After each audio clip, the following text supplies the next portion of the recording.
Hello and welcome to the Data Plus Design for Development information and workshop session. It is wonderful to be with you. My name is Professor Peter Pinar. I am the Executive Director of the Leaders of Africa Institute. Today we have a wonderful session in store for you, and we're going to be focusing on the flagship Data Plus Design for Development program, and that is the 2025 edition and cohort of it. You're going to learn more about the program, as well as getting some foundational techniques in the data visualization space. But before we get into today's session, we want to get to know you a little bit more. So with that, I'm going to pass it over to Eva, who will allow us to share a little bit more about ourselves.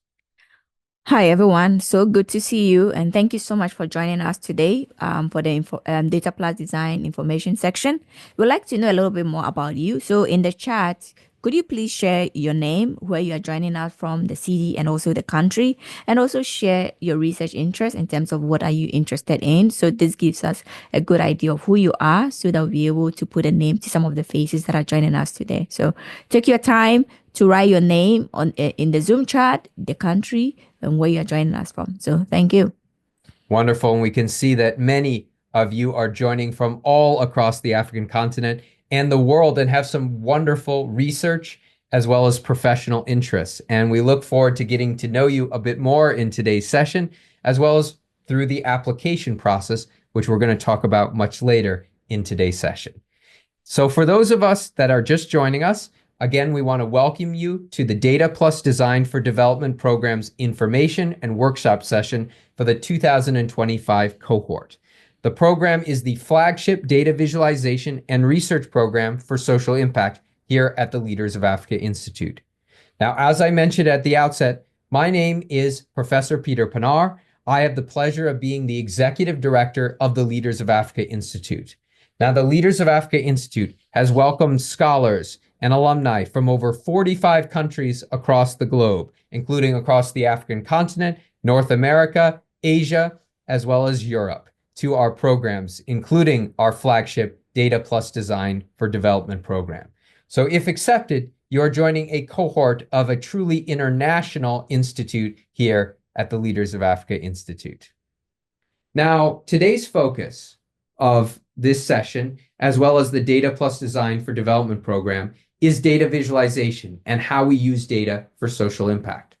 As you'll know, there has been an increasing amount of data that is being available. We see the movement called the hashtag open data movement, where we see more and more data becoming transparent in terms of its accessibility and in terms of its cultivation.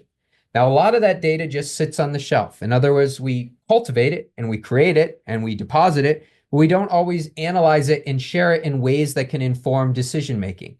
And at the heart of the Data Plus Design for Development program is about how we communicate that data and translate that data for decision-making, advocacy, and knowledge-sharing purposes. And at the core of that is growing in our ability to analyze data and tell stories around the data for social impact. And that is at the heart of the Data Plus Design for Development program. Now, in the program, we have many data and design scholars, including the 4 change makers you see here on your screen.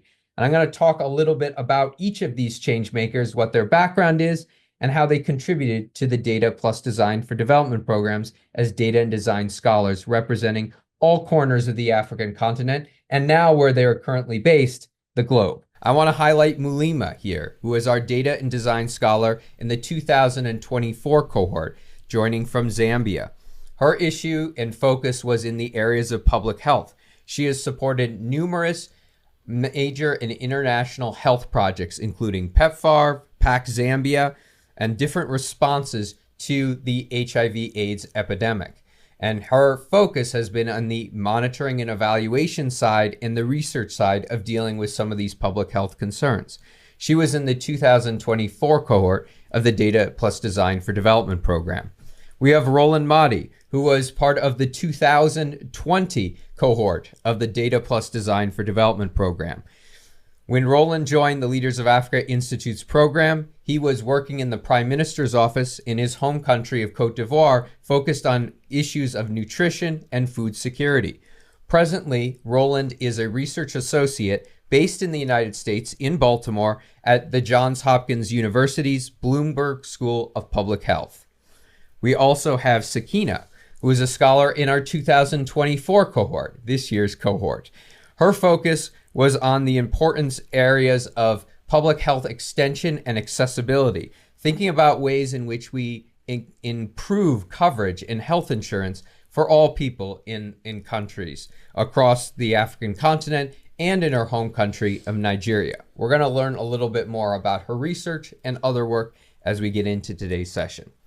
And we also have Michael, who is part of the 2021 cohort of the Data Plus Design for Development program, whose research is on transparency and the role of technology in enabling state institutions to deliver quality goods and services to their population. He is a consultant that travels many countries across Southern Africa to support governments and regional institutions in their efforts to bring transparency to services and technological support. Well, again, we're going to learn a little bit more of his work in the program as we begin. So we have many scholars who have come before you in the Data Plus Design for Development, and those are just 4 of our change makers as part of this program.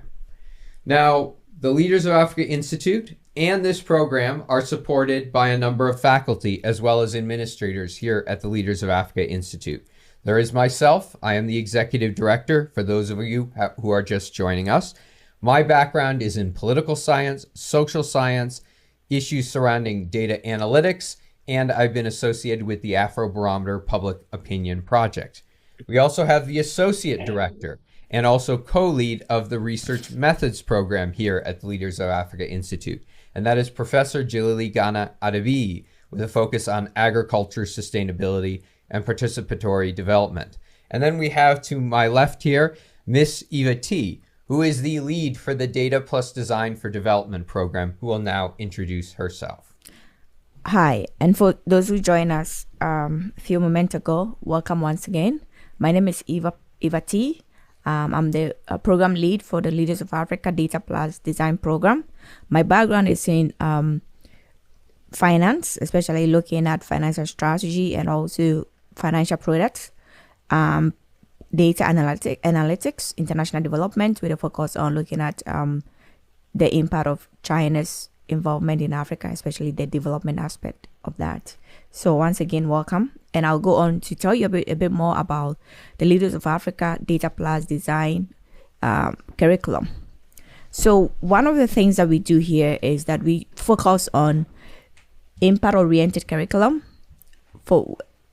And with that said, the fact that it's Data Plus Design and also the course being focused more on visualization and analysis, one of the things that we do is, for the scholars that join, is go through a systematic way of learning to be able to come out with visualizations that are impactful, that are engaging, and that are also simplified, so that any audience that do not have any background in Data Plus Design or statistics will be able to read your visualization. So what we do is we try to engage in research and learn. And the meaning of that is that with visualization, we take you through the process of understanding like the kind of topic you want to talk about. So you engage yourself in the research process of it, which involve you coming up with a topic that you are interested in, thinking about where the data is coming from. Then you have to learn a little bit more about the topic, the data structure. That involves the research component of it, because you have to be able to understand what the data is about, what components are you looking up in the data, and how you are able to create a visualization that communicates impactful message to your audience. So after you've gone through the research phases of understanding the topic that you want to create or you want to visualize, the next part is to create. Create involves you creating the visualization, which involves you understanding the data and also thinking about the tools that you're going to use for the visualization. We will talk a little bit more about the tools later in the presentation. Then as you pick the tools that you're going to create, you're going to use to create the visualization, you're also thinking about who your audience are going to be, because you have to engage your audience. So as you think about the data, the tools, now your audience. And you have to think about your audience, because every audience that you pick will have a different message. So let's talk about you talking about, let's say for instance, you are talking about malaria. And the purpose of this visualization is you want your audience are like, say, policymakers. You want them to pay attention to the prevalence of malaria in your city or in your country. So the way you will communicate to policymakers is different from the way you will communicate to an audience that is, say, in the academic realm, like in the academic field. So if you are having a visualization to policymakers, because their audience, most policymakers do not have time to read like 2 or 3 pages of any research work or even visualization. So in that sense, if it's policymakers, your visualization has to be very simple, and that visualization you present to policymakers will be different from the way you present this to those in academia, because every audience have different ways of information or how they receive it. So that is how you have to think about your visualization. Engage, because you have to think about your audience and how best you can engage them. And the other thing is the message, how impactful the message will be, because you want someone to see your visualization, and at the end of the day, they will have to take something out of it. So it's just your visualization is not going to be just like a bar chart and pie chart and everything thrown together, but it's going to communicate a message, right? That is going to be impactful, that is going to help your audience understand that this issue is really serious and we have to pay attention to it based on like the issue that you are working on. Especially if it's malaria, we know that malaria is very prevalent, and also a lot of children, especially toddlers, die from that. So we have to be able to communicate it in such a way that it's impactful, so that at the end of the day, whoever the audience is will take something out of it. So with a research plus design program, we focus a lot of you understanding your work, as I said, the topic that you want to work on. So it involves a little bit of research, then understanding the tools that you want to do, understanding your audience, then coming out with a visualization that is impactful for your audience to take something out of it. So we have a number of tools that we use for the data visualization. But before I get into the tools, this program, first of all, will begin in March to June of next year, 2025. And what we do is that we start with a data design bootcamp, which is a 1 week. And at a data design bootcamp, that is where we get involved in like, what are the types of data that you want to use, just to think about like the various components or the data structure that you want to use. And this also involve teaching you some of the ways to clean your data up. So it involves some data wrangling processes, data manipulation, and how to be able to come up with a data that is really clean and ready to use, because some of the tools that we are going to use do not have the data wrangling aspect of it. So we take you through this bootcamp to introduce you to tools that will help you to do your data manipulation and wrangling before we get into the visualizations piece. So the first platform that we use is like Data Wrapper. Data Wrapper is very good, a very analytical tool for visualization, and Data Wrapper is widely used by a lot of people, especially those in the media space and NGO. And if you are someone and you see if you are someone that read a lot in like The Economist and all these platforms, New York Times, and even if you are from Ghana, My Joy Online, some of them use Data Wrapper in doing their data visualization. Then we have Tableau and also Power BI. Tableau and Power BI are like your business intelligence platforms that are used for KPIs, and also they have very good interactive nature to it, and also visualizing your data and communicating it in a very good way, depending on how best you use it. Then finally, we have Flourish and R. And I will emphasize a little bit more on Flourish, because some of Flourish is really good, I would say, for communicating most election results. And in recent elections that have happened all over the world, and actually the one that just happened in Ghana, I saw a lot of the media stations using Flourish to display which party is winning, and also which MPs are getting seats. And we also have R. R is also very good for data visualization and analysis. So here, the structure of the program. So as I already indicated, there's going to be a data designer bootcamp, which is like a 2-week section weekends and a weekday in the evening. And as I already indicated, the bootcamp is going to introduce you to more like the data structure, the types of data that we have, and some of the tools that you need to use in terms of using to clean the data wrangling, manipulation, and also thinking critically about all the different types of visualization, charts and components that are there. So the bootcamp is going to be 2 weeks intensive to introduce you to this component. And the other thing is that for the program of the Data Plus Design, we meet on Sundays. The section is on Sundays at 2:30 p.m. UTC, and we go through it. We meet virtually, so it's going to be virtually Sundays, so you know. And as you go through the Data Plus Design program, you're going to be introduced to various tools, as I already introduced you to some of the platform, and also various ways of doing visualization and how to communicate your visualization to a wider audience. Then at the end of the program, you have an opportunity to do a showcase. We have the International Data Plus Design showcase, which involve, after you've learned all these tools and you familiarize yourself with the tools, and also you have a good idea of what you are going to work on, you get opportunity to design a capstone.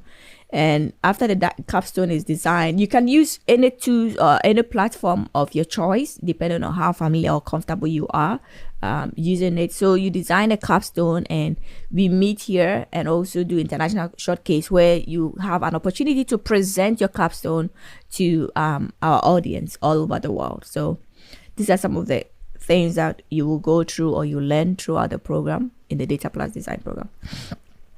Absolutely. And as Ms. Eva has mentioned, the Capstone Project is a quintessential feature of the Data Plus Design for Development program and all flagship programs here at the Leaders of Africa Institute. At the very beginning of the program, you will propose a theme for your capstone project, and it will be discussed with and confirmed by your mentor. After that, you're going to select a software of your choice. As Ms. Eva mentioned, there is a variety of different softwares that are used in this program. So you get to choose the software that is going to be best aligned to your audience, as well as the type of data visualization that you're going to create. It may be Tableau, it may be Power BI, it may be in R, it may be in Flourish, for instance. And then after that, you're going to take some original data or available data related to your theme. So in this program, you are not required to collect the data itself, but rather use data that you already have or that is out there that can be visualized. And as I mentioned at the beginning of today's session, there is so much data that has been cultivated over the last 5 to 10 years. But the problem is a lot of that data just rests on a shelf. In other words, somebody collects it, but they hardly analyze it. They hardly interpret that data. And so there's so much data that is waiting to be brought to life in data visualization. So you're going to select that data and use that to bring to life. Then you will create multiple drafts of your capstone project that will be shared and discussed with your mentor in the program so that you're able to accelerate that capstone project.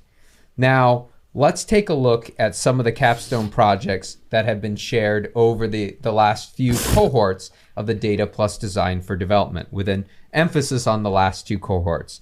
And I want to share with you, and you'll see on your screen, just the visual version of this capstone. So a lot of these capstones are very complex. So they're large data dashboards or data experiences where you can see on Henry's right here, there are buttons to click on and other things to change and drop downs and filters. All those experiential as well as interactive features are built into this data visualization. But what you are just seeing is one part of that data visualization on your screen. And Henry, who is joining us today and who's going to share a little bit more about his experience, you can see his data visualization here. His project was on examining investment trends across the African continent with a specific focus on the health tech sector. So I want to allow Henry Dua to speak a little bit more about his project as well as his experience in the Data Plus Design for Development program, as he was a member of the 2024 cohort, or the last cohort of the program. So Henry, I can see you there. You have the floor. Yeah, thank you, Peter. So just to keep it short, It was a really good experience for me. I mean, before joining, I've had a fair idea from academia analyzing research data. But then through the program, I realized that I've been doing different things than what I learned from the program.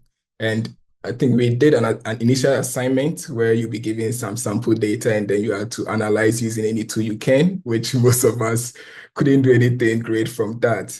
But then if I compare how I was when I came into the program and then this capstone project you are seeing, it shows that the program is really worth it, and the training, the mentorship, and everything you receive will really prepare you as you also build on it to be able to deliver stellar data visualization that will tell a certain story.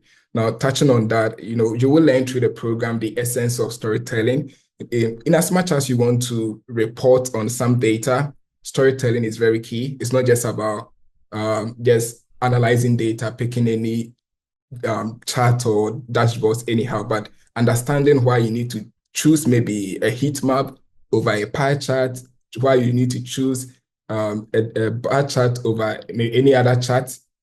All those things you are going to learn, because based on the type of data you have and the type of story you want to communicate, or what we want people to feel when they look at your dashboard or report, it will influence the approach you will use, even how you will arrange your chart in a dashboard, how you choose to tell the story is really key. You're also going to learn how colors, which may be insignificant until maybe you join the program already aware, tells a story. So if you are maybe telling a story on wall, it will be better you get some orange or reddish color that will represent the feeling that people will see and know that, okay, you are talking about something serious here. So through the program, I got to understand all these, choosing the right type of chart, telling a story with data that will lead to an impact that will actually let people know what you really want to communicate, and not just putting things together. And for my capstone projects, I work as a research analyst with a Futuralist, which is an ecosystem enabler. And I have interest in how technology is impacting entrepreneurship, specifically the healthcare sector. So I use Africa the Big Deal data, which is, I think, the most credible data you will find in Africa when it comes to investment in the African startup ecosystem. And it's updated monthly. So I think mine was up to June or so that I built the dashboard on. And the dashboard just tells stories of how investment has been overall. So like what you are seeing now tells the story of overall investment. So we have some trend on investment in Dallas, and also in terms of number of deals that has occurred, the various sectors that we have, and how it has been when it comes to country or geographical distribution and other things that it focuses on. Then I also, because I'm interested in health, I delve deeper into that space to see what is happening. And I found out through the general one that health always, mostly year on year, it ranks somewhere 7th or 6th, which is not the best considering how much impact, if our health tech system as a continent grows, it can have on the people, because, if you're not healthy, you cannot do so much. But then through the dashboard I built, I observed that fintech, which is having much more return on investment, is where investors are putting their money into as compared to health. But even within health, we found out that other subsectors within the sector are getting more investment than others. And then also still the big four in the startup ecosystem in Africa, when you talk about the big four, we have Nigeria, Egypt, Kenya, and South Africa still dominating even at the sector level for health. And also just providing a list of some top startups that are doing well, and adding a few visualization that you can play through to maybe select a few filters, and then the dashboard will change to suit what you want to do in terms of where the operational focus may be. That has to do with the sub-regions. And the last dashboard I built focused on gender disparity and where the money is actually coming from. And I got to realize that over 70% or so, almost 70% of investment in the African startup ecosystem is coming from foreign investors, which is not good. And then the gender issue is just appalling.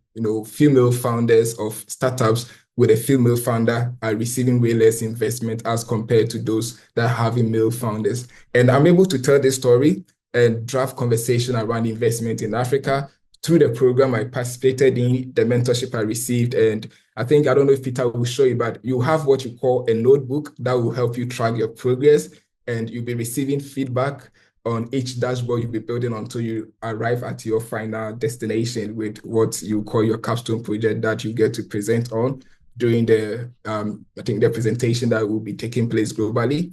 And it is worth it. In addition to all these, I also got to meet people and interact with great minds that we supported each other through the program. And I will recommend the program to anybody that is really ready to learn and also tell a story for impact, for change using data. Yeah.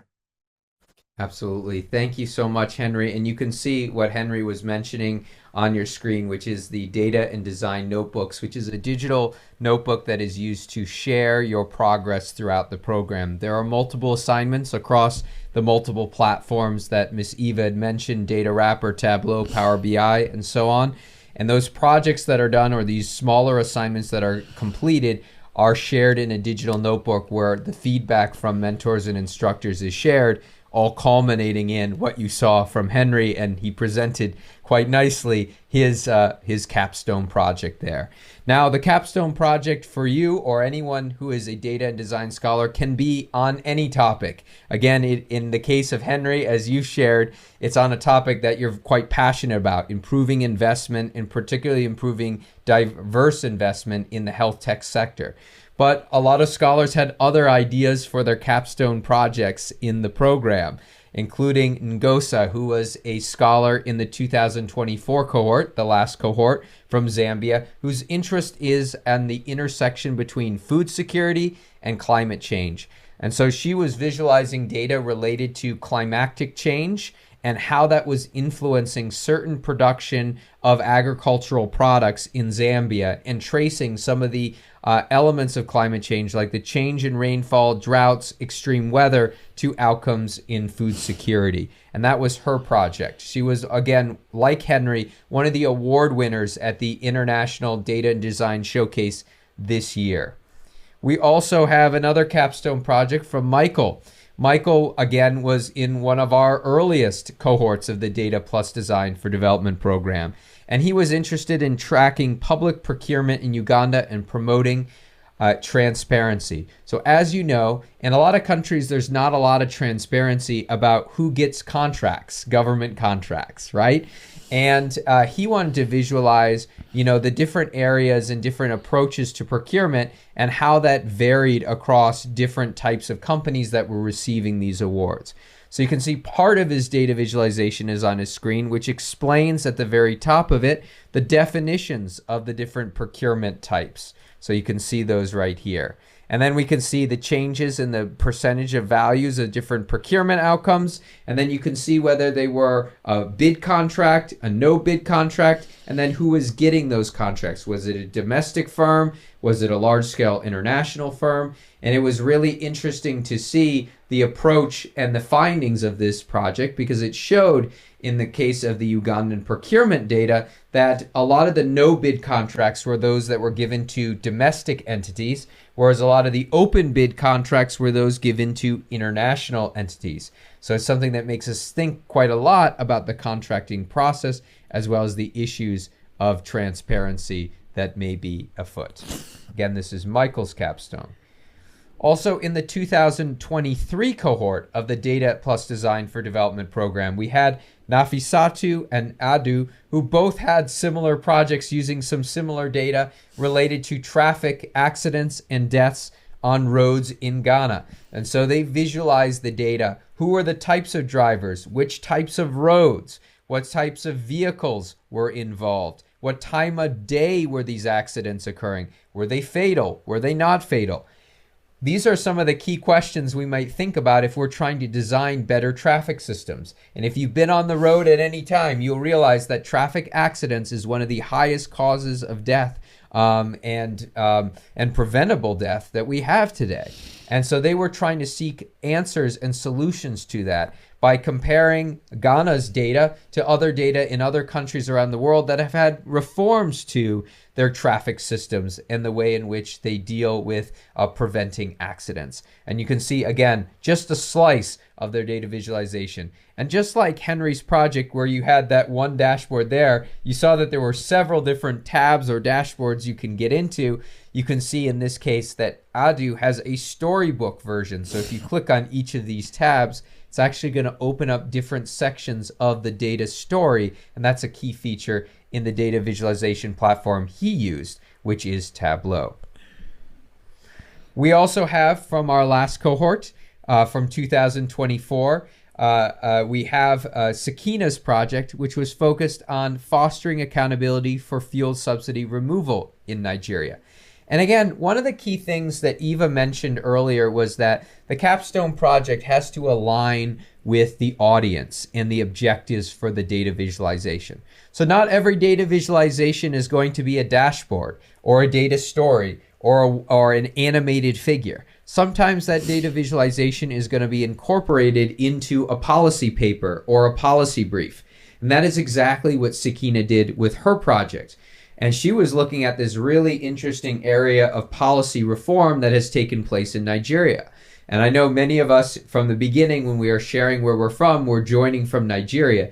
And as you know, in Nigeria, when the incoming president came in, that is President Tinubu, he removed almost immediately the fuel subsidy. And the hope was to use some of the money that the government was saving from propping up that fuel subsidy to invest in some key sectors, including health and education. Now, obviously, that fuel subsidy removal was a big debate in the country because it raised prices. It had effects on all aspects of the economy. But what Sakina was looking at was whether we actually did determine an effect of that fuel subsidy removal on investments, particularly in the health sector. So her paper looks at data that you can see that is geographically bound and looking at how much and where are those funds going across the country of Nigeria, and do we actually see an increase that corresponds to this important policy change in the country. And you can see just 2 pages, the cover page and one of the pages of our 8-page policy brief. Now, if you're interested in perusing some of the award-winning capstones from last year and some of those that I mentioned here, you can feel free to go to Leaders of Africa's website and you can go to the Showcases tab and you can see the last Data Plus Design for Development 2024. And we have 3 of the capstones. That's not all of the capstones that were completed, but these are the award-winning capstones that were featured on our website, including some of those that I've discussed in today's session. And that is a key piece of the program, is the ability to publicize your work that you are doing in the data visualization space. So with that in mind, in the capstone project in mind, I'm going to hand it back over to Eva, who's going to take us through a mini little workshop, just a slice of what we cover in the Data Plus Design for Development program before we talk a little bit more about the application process and the selection process for this program that all of the scholars that you've just learned about have gone through to get into the program. We're going to get to that in a moment. All right, thank you, Peter. So I'm going to talk a little bit about one of the platforms that we use, that is DataWrapper, for visualization. And you can work along with me and download it. This is going to be a very simplified way, just for you to know like how this platform works and also what it is about. So we use DataWrapper because it's so easy to use, and it's one of the interactive tools out there that is so easy to use, and also it's a free platform. You don't need to pay to access it, so which makes it good. But though there's a paid version, but it's what we are going to use, really free platform to use with not having to pay for it. So the reason why we use this platform, because they have so many users, and one of the important use of it is that there is no need for you to do hard coding. You don't need to install it, and also you can incorporate live updates. Like you can connect your data to a different platform like Google Drive, and you can refresh it anytime you update your Google Drive. You can refresh the visualization, and it will update your data for you, which is really good. And it's really widely used, most organization. And one of the organization that, if you go to their website right now, is the International Labour Organization. They use Data Wrapper a lot for most of their visualization and analysis, because it's also easy to embed into your website to see the interactive aspect of it. So why don't you join me to explore data visualization a little bit more? Then when you go to Google, just type Data Wrapper, and it's going to, if you go to Google and you just type Data Wrapper, it's going to lead you there, and you just click on it. And take your time to explore the website. You have a lot of very educative resources here that you need to use. We will not have time to go through everything today, so on your own time, take time to go through it. So one of the things that we're going to do is that if you want to create an account, just go ahead to do login. If you do login, it will ask you to create an account. And also, I just realized that they have a new tool. You can start to create a visualization right here without creating the account. So this is really new here. So you can go on to create an account. Let's create an account. So you can sign in with your Google, or you can create an account however you want to do it. So let me just, I have an account. So when I sign in with my Google, it just came forward. So anytime you sign in, if you don't have an account with Data Wrapper, it will show, this place will be blank, because this is my dashboard. These are some of the visualization that I have created over the years. So you could see anytime you do your work, it will store it here for you. And there's also create takes you to where you have to create your tools and the map or table, whatever you want. And there's archive. In archives, all the things that you've done is stored here. And also it gives you the opportunity to come in to edit your work. In case you make any mistake or anything, you have the opportunity to edit your work here. And one of the things is take your time to explore, especially explore Riva. Riva is a component where it shows you the visualization that has been created by other people from time to time, just to have an idea or a sense of what people are using this platform to do. And you can recreate what they've done, or you can just look at it and get inspiration to create your visualization. So first of all, let's go in and create something. So I'm going to create a chart. So as you could see on this platform, it's asking you to upload your data. So there are various ways to upload your data into Data Wrapper. One of them is do copy and paste, and the other thing is you can link it to your Excel or your CSV file. You can connect it to your Google Sheet, and also there's an external link here. So these are all the ways that you can choose to save your data. So the other thing is that I have a data here. I want to show you how the data look like. This is the data for unemployment in 2020 from the International Labour Organization. You can see I'm looking at global unemployment, I'm looking at Africa, I'm looking at the world, I'm looking at the various continents, Asian and Pacific, at the Americas, and also Europe. So I am going to do copy and paste. So what I'll do is that to do copy and paste here, I just copy my data, and I come into Data Wrapper and I just paste it. That is one way of doing uploading your data into Data Wrapper.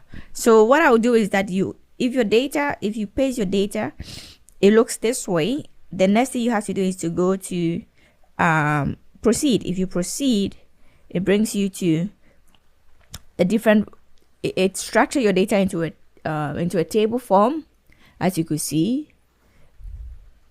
So you have the table form here. It also gives you opportunity to swipe your data into rows or column, like if you want to transport it, and also add columns or make changes to your data. So the next thing is, let's go on to do the visualization. So as you see, the default visualization is line graph. And as you come here, there are a lot of ways to do your visualization. There are a lot of charts and different bar charts, and also you have pie chart, multiple donuts, range plots and tables, and you also have election donuts. So there's so many charts here for you to use, but the most important thing is that you have to think about like what the structure of your data is, and also what chart will be suitable for your data to present. So like I show you how the data was looking at unemployment, youth unemployment, comparing it with adults. If I use line graph, it doesn't really work well. And also the unemployment data is looking at different continents. So with this line graph, it's so hard to tell like how many unemployment are there in Africa, how many are there in the world, and also the other continent. So this doesn't work well. So let's try all the different bar charts. You can see like there is a stack chart here. If you click on a stack chart gives you a very good graphs, right, of like what the structure of the data is. So with a stack chart, you can see that it has the youth, which is a little bit the darker color, and it has the light blue, which is for adults. You can see all the other countries, which makes it good. You can also go ahead to do group bar. You can also go ahead to do split bar, or you can do bullet bar. Like any bar that you want to use will be good, but this data will not be good for doing stack chart. So you have to understand that. So split bar, let's stick with split bar, which makes it looks really good for you to see. Like you have a split bar, you have your youth, and you have your adults. So the next thing is that now we know like the visualization, we are going to create a bar chart in a split way. So you can see like the youth is here, the adults is here. If you do group bar will also work, but stack chart wouldn't work because this one is like not up to 100%. So the other way you have to do is to think about refine. Refine gives you the opportunity to now clean your data up, clean your visualization app to make the data look a little bit nicer. So you can see here it has the label. The label is on the left, or you can put it on the right. If you click on the right, you see that the label has gone to the right, but let's take it to the left. And also this is in percentage, so the value alignment, it tells you number format. So if it's in percentage, you have to go and do percentage, and there is decimal. So let's stick with percentage. Let's run it to the nearest. So here it gives you a clear idea of like what the visualization look like in terms of percentage. You can also look at the horizontal axis here. You can also do like your color local. I skipped something.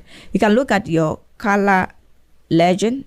So if you want to do like the legend, you can have the legend there, or you can choose not to have the legend there. So for this, because we have the label to be youth 15 to 24 and adults, there's no need for us to have the legend, because the label shows that. These are some of the things that you have to look out for, especially when you're doing visualization, to get rid of like redundancy, like things that are like not that are already there, but also the visualization or the platform still have it there. So you have to get rid of some of this redundancy. And also you can choose to have like horizontal range. This data is not really suitable for any horizontal range. As you could see here is we have like the country names, and also we have we don't have like minimum maximum here. And then also the data, the color appearance. Oh no, before we go to the color appearance, there's so much going on here. You can use the independent scale for each column. So if you use the independent scale for each, as you can see, like no independent scale, it doesn't do anything. But if you use the independent scale, so 38% is made it a little bit more longer, like using the 38 as the scale for youth and using 29 as a scale for adult. So we can do that. We can also come to the color, and you will see that, as Henry said, you have to think about the colors that you want to use. The colors have to be uniform and go together and speak to people. And also you don't need to use too many colors that talk about so many things and make your audience confused. So here Data Wrapper is really good in terms of having the color scheme together. So as you can see here, if I choose red, it will change it. It will give me what the other color will go with in the bar chart. So here is like a very red, and here is like an orange color, kind of color. If I choose orange for it, it's going to be like that. If I choose blue, it's going to give me that. If I choose green, it's going to give me a darker green and lighter shade of green, which makes it really good and goes together. So let's stick with red here for now. so that people will see it well. And also I'm using red just to tell you that unemployment rate in Africa is really a serious issue. So here you can choose to customize the data. Customize means you can choose to do whatever colors you want. You can change the hue to a different color. You can also come here and do thicker bars. Like if you want the bars to be a little bit thicker, you click on it, then we give you a thicker bar. If you want the background, you can click on the background, it gives you that. If you want a line separating them, you can do that. If you want to mirror it, like let it be side by side, this is how it looks like. So you can have a mirror of your split bar, which makes it look nicer. So then you can group the chart, do a lot of things. So take time to play with it. The next step is to go to proceed. So proceed here, you come to your annotation, annotate. You can now come in and label your data. You can say unemployment, global unemployment. Then you can insert, if you do it, you can add description, you can add notes, you can do created by who, your name here, you can add descriptive here. You can also do various elements here, highlight range, and a lot of things. We will go into more in depth. So the next thing we want to do is to go ahead, do proceed. And this time around, you want to see is giving you like all the themes that you want to use. There's not much themes here. If you want to change the theme, like the background, you can do that.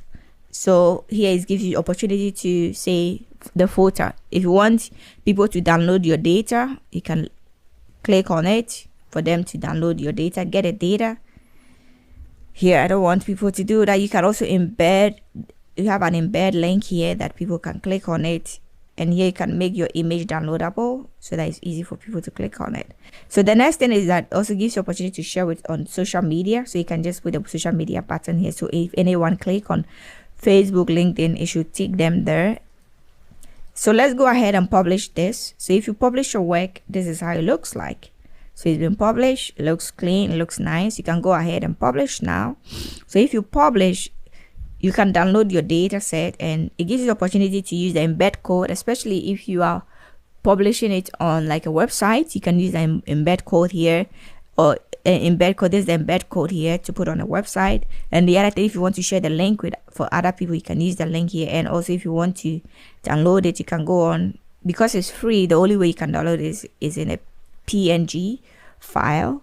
So you can go ahead and download it. And in the future, when you come back and you come to your dashboard, your data should be here, and you can also go ahead to edit it if you have more data with you. Is there any questions on this?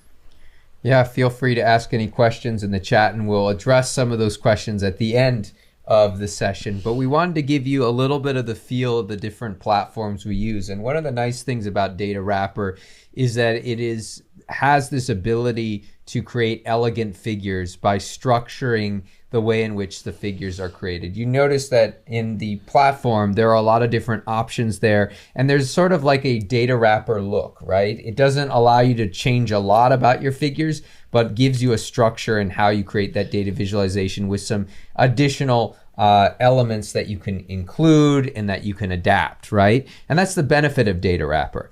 And that's going to actually be very different than some of the other programs and platforms that are covered in the program itself, like a Tableau or Power BI. There's a lot more flexibility as to how you visualize your data there.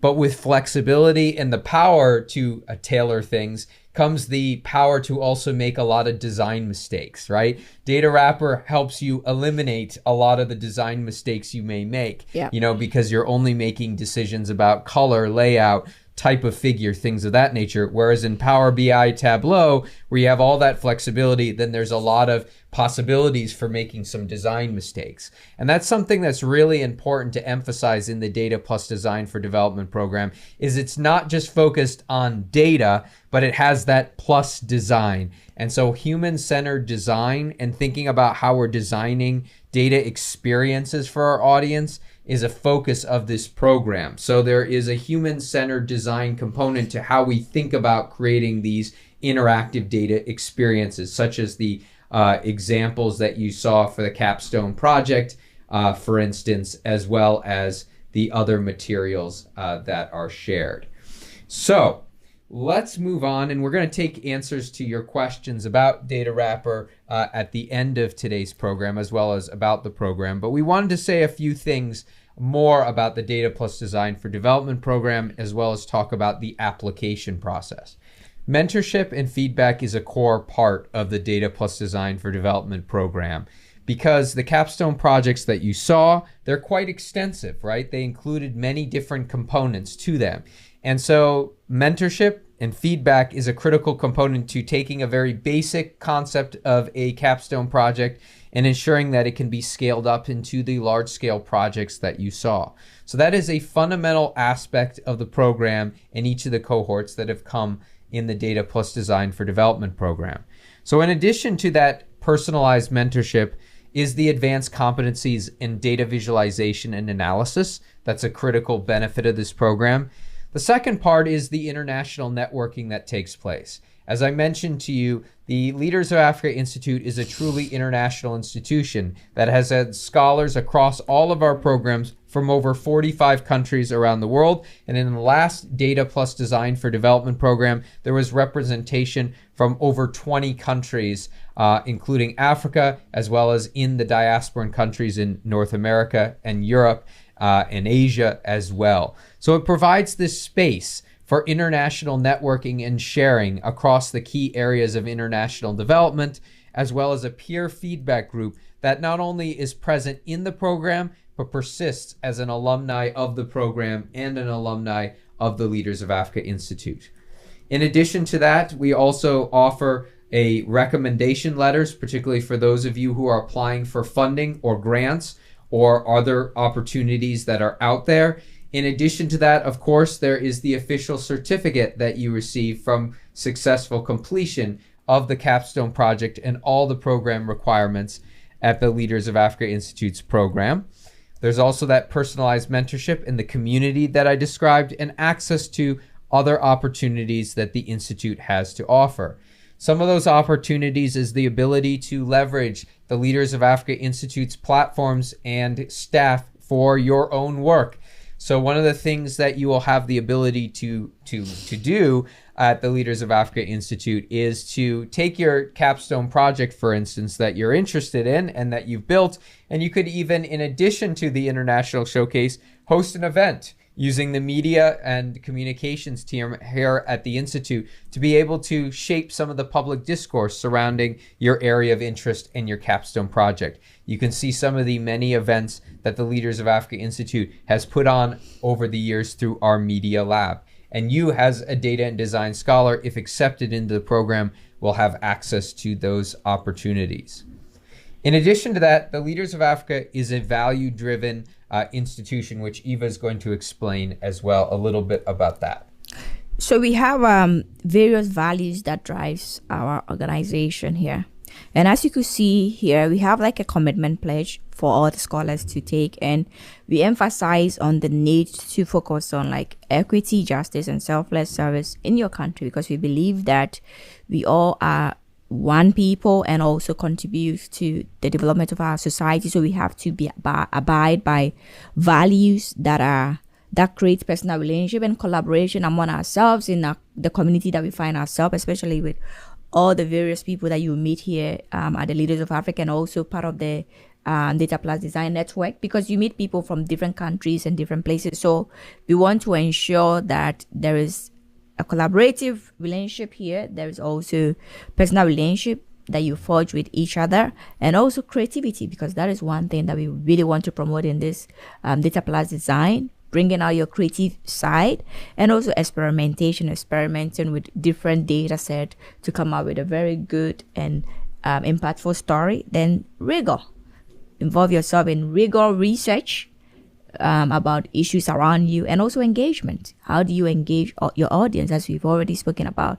So take your time to look at our pledge, which talk about the fact that we commit ourselves to the cause of equity, justice, and selfless service in our countries, the African continent, and globally. I stand unafraid to identify and question any one behavior, that contribute to inequity, injustice, including corruption. I think this is some things that we want to abide ourselves with. Call out when there's corruption, call out when we feel like people are not behaving in an ethical way. So we abide with some of these values, and we believe that it helps to drive our educational research, and also help promote collaborative and also engagement among ourselves.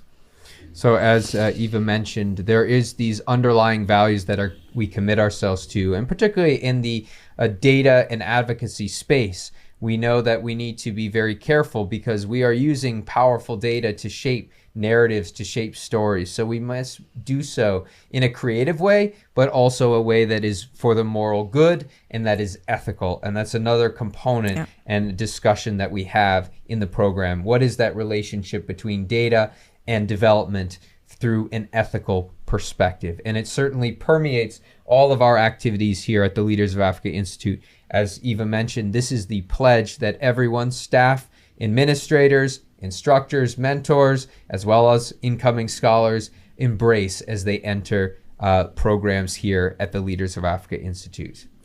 Now, one of the key features of all of our programs are our impact scholarships that we use to make sure that our programs are accessible to as many as possible. And over the last 4 years, we've offered over 700 of these impact scholarships that have given across our flagship programs, of which Data Plus Design for Development is a flagship program.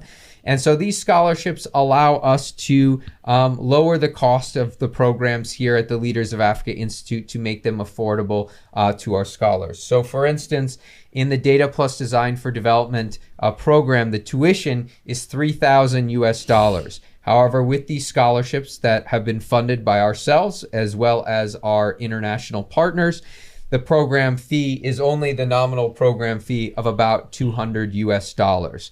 And those impact scholarships have been able to enable our scholars to be able to pursue their studies, to pursue their work in a sustainable and accessible way.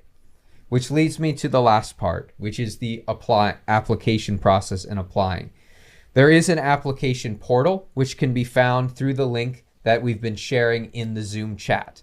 So if you go to that link, it will pull up the program page, and you'll see on that program page a section where it says application portal. In fact, I will go to that page right now on my side so that you're able to see that. So if you go to the program page, you're going to pull up this page here, and it's going to talk about the program in general terms here. And you can download the official program guide, which many of you have probably already downloaded, but you'll see application portal. The button right here is present here. It is also present at the very bottom of the page where it discusses the application right here. So you can click on this. It will open up the application portal, and then you can begin to complete your application. We strongly suggest doing your application and completing it on a laptop computer because it's going to render better, and it's going to be easier for you to upload the different attachments that may be required through the application. So you can see that here. Another feature of the application is that you can save and resume your progress. So you can come back and send a link to your progress such that you're going to be able to fill and continue your work at a later point. However, I will say that we strongly recommend that you complete your application offline, in particular your statement of interest, so that you're able to cut and paste it into the application so that none of your information or your statement of interest drafts are lost in the process. That's something that we want to recommend that you do. Now, in terms of what is required, the first thing is your contact information and some basic bibliographic information about yourself. The second feature is to upload a current copy in PDF form of your CV or resume, right? So this should explain your educational background as well as your professional background and your unique skills, as well as your trajectory, right? Those are all things that we see on a curriculum vitae or a resume. So you're going to upload that in a PDF file that is under 5 megabytes or lower. There's no length to how long that CV or resume needs to be or must be, as long as it is under the file size limit. Then the next component is the statement of interest.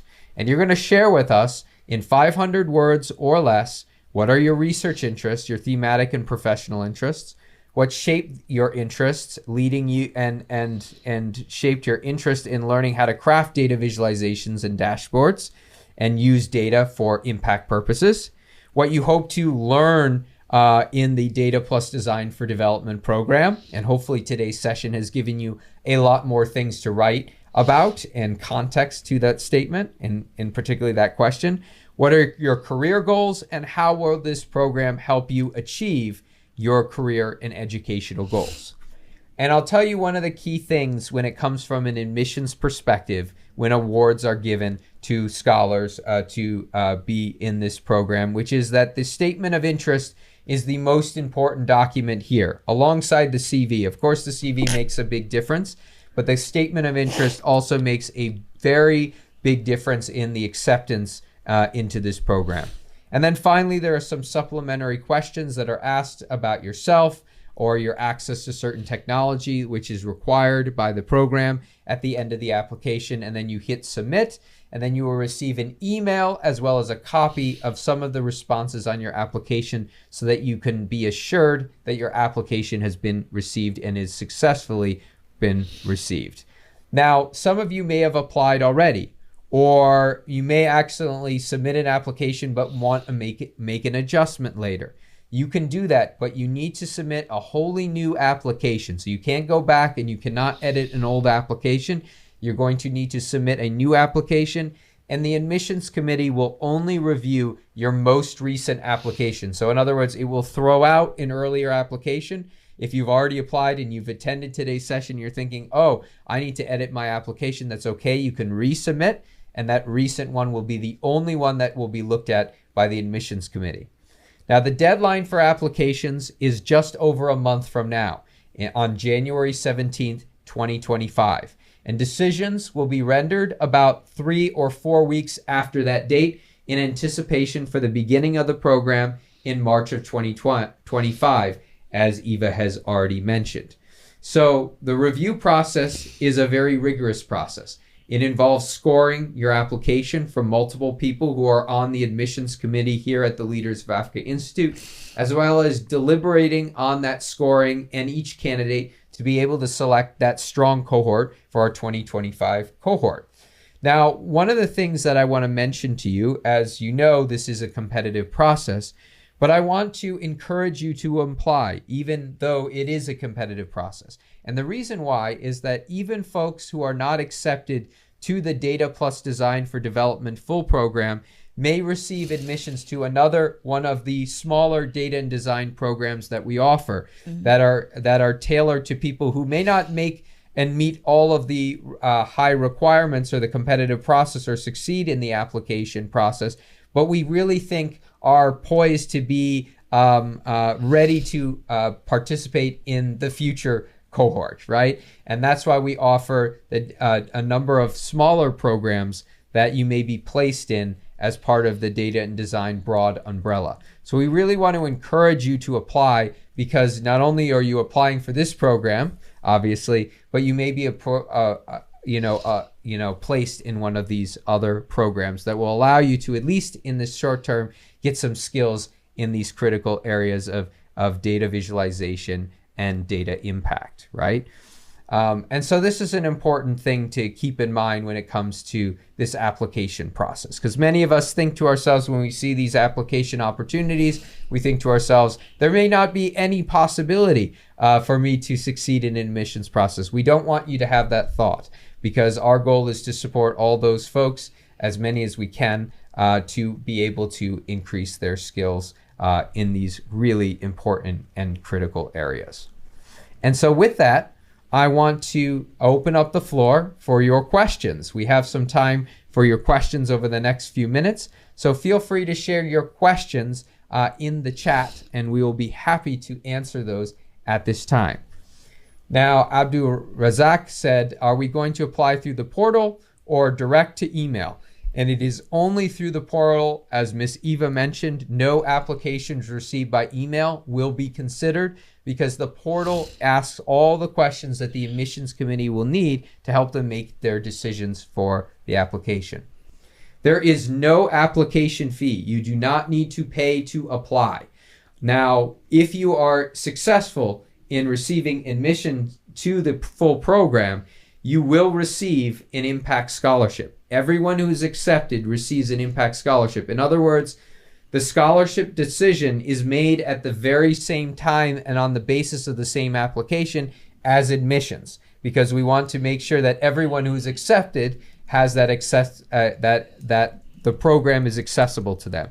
So we're actually making two judgments, or those on the admissions committee are making two judgments. One judgment about the quality of the application, and also the funding decision that is there. So that is a key component of that.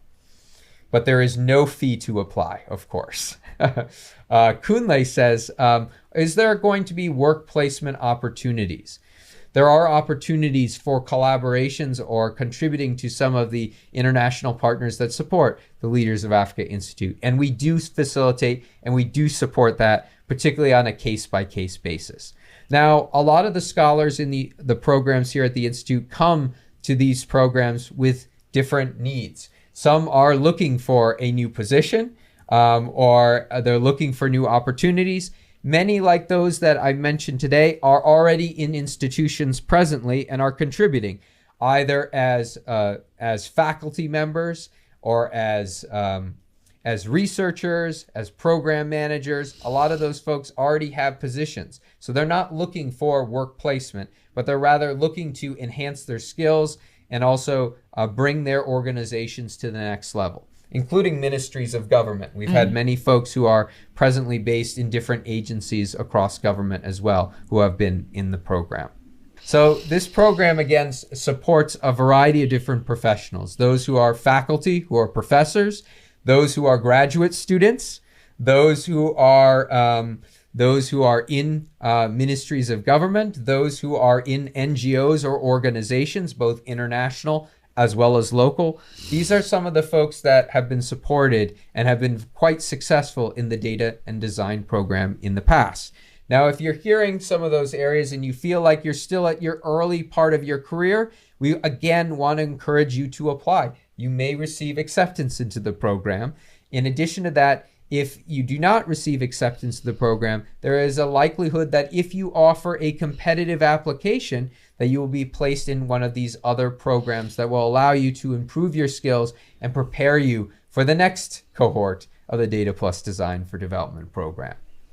So we want to encourage all of you to apply. That's an important thing. And I think sometimes we sell ourselves short. We think that our qualifications are not good enough. But we want to encourage you to at least put in an application and have the admission committee, reflect on that. And there may be some great opportunities in store. All right, I'm going to put in the link in the chat, a few links, the link to the program page where you can find the application portal. I'm also going to put in the chat links to the WhatsApp group for the Leaders of Africa in the Institute, as well as the LinkedIn page, which is a place where you can get a lot of information about activities at the Institute. And here are the other social media links as well, if you'd like to connect with the Leaders of Africa Institute. All right, seeing no questions, Eva, do you have any last thoughts that you have before we close out today's information and workshop session? Thank you so much, everyone, for joining us. It was very nice having you here. And I hope that you will take time to apply for the Leaders Data Plus Design program. And we look forward to having you as part of the cohort. So thank you and enjoy the rest of your day. So I want to thank you all so much for joining us today on this special Data Plus Design for Development, both information session and workshop. In particular, Henry, we want to thank you for sharing your experience and as well talking about your capstone project in much greater depth. Again, we encourage you to apply to this flagship program at the Leaders of Africa Institute to be able to use data and use design to have increased social impact in some of the important areas that we have today. We have so much data that is out there. We have so much possibility of leveraging that data. And it is our job to be able to bring that data to help shape decision making and policies that are going to improve livelihoods and improve the world. So we look forward to receiving your application. If you have any questions, reach out to us at institute@leadersofafrica.org. So with that, I want to thank you for attending today. Take care and bye-bye.